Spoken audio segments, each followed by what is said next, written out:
Anti-Semitism is on the rise in parts of the world as protests rise over the conflict between Israel and Gaza. The foreign ministers of Germany, France, and Italy are condemning the racist attacks. Jews in these countries are reporting they are being attacked personally, as well as their businesses and synagogues. And CBN News senior international correspondent Dale Hurd joins us now with more. Welcome, Dale. Thank you. Now, you have covered Europe extensively, of course. It's your beat. Your reaction to these hateful protests against the Jewish people and against Israel? Well, it's mostly the European left, but the European establishment is sort of the European left. I mean, the left permeates the establishment, and they would say they're not anti-Semitic, they're anti-Zionist. That is the left.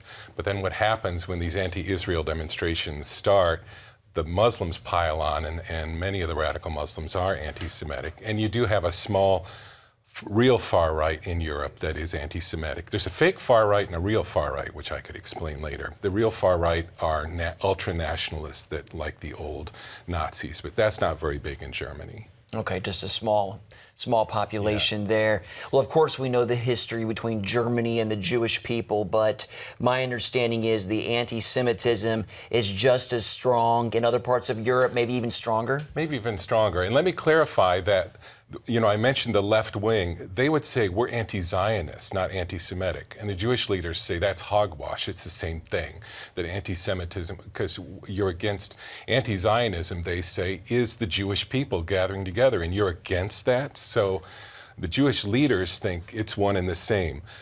But Germany doesn't have very many Jews compared to some other countries, and I wouldn't say that it's a real problem spot compared to, say, France, where the Jews are leaving because it's gotten so bad. Because France not only has the most Jews, they have the most Muslims, and they have a real problem on their hands. Interesting. Well, Europe does have a growing Muslim population, and one that many natives of these countries may not want either.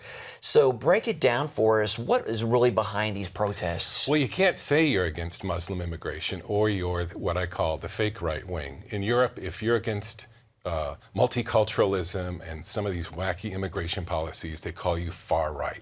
I call it the fake far right. So you can't really say you're against Muslim immigration. And in fact, a lot of these left-wing groups are for it because it gets them voters. They create a dependent class. And also because there's such a spiritual vacuum in Europe, I think there's a veneration of Islam. Look at these religious people. They admire the Muslims because they've given up on Christianity. Why is that? Why is there this hatred for Christianity? I think that started a long time ago, and I don't think we have time to explain it. But it began to die, you know, with evolution and so forth during the last century, and it picked up speed with the Holocaust. There's a lot of self-hatred still in Europeans, and they've extended that to Christianity. Interesting. Okay. Well, one of the biggest stories we've done in a while is the story that you did on the brave German woman who stood up for her faith. Powerful story. What are you seeing in Europe spiritually?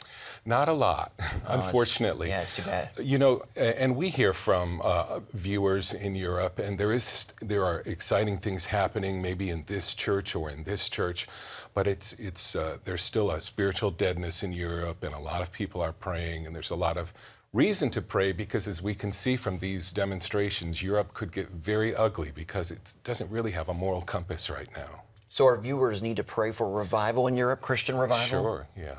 Is there one particular country that is maybe more Christian than the others where you're starting to see a spark of revival? No. No? Okay. I appreciate your honesty. Yeah. A lot to pray for then, that's for sure. Well, let's talk about your focus story coming up on Monday. You're going to be delving into this even more. What can we expect? It's called French Exodus, and it's about this historic thing that's happening in France in which the Jews are leaving. They've been in France for 2,000 years, and the Exodus is picking up pace because there have been 8,000 anti-Semitic incidents in the last 13 years. And the French feel afraid. They see the Muslim birth rates and they're afraid it's only going to get worse. And as one family told me, we want to leave on our terms and not someday have to flee for our lives. Wow, wow. Well, this is going to be on the 700 Club Monday? Monday, yeah. Okay. All right. Our senior international correspondent, Dale Hurd, who covers Europe extensively. Thanks so much for your time. You're welcome.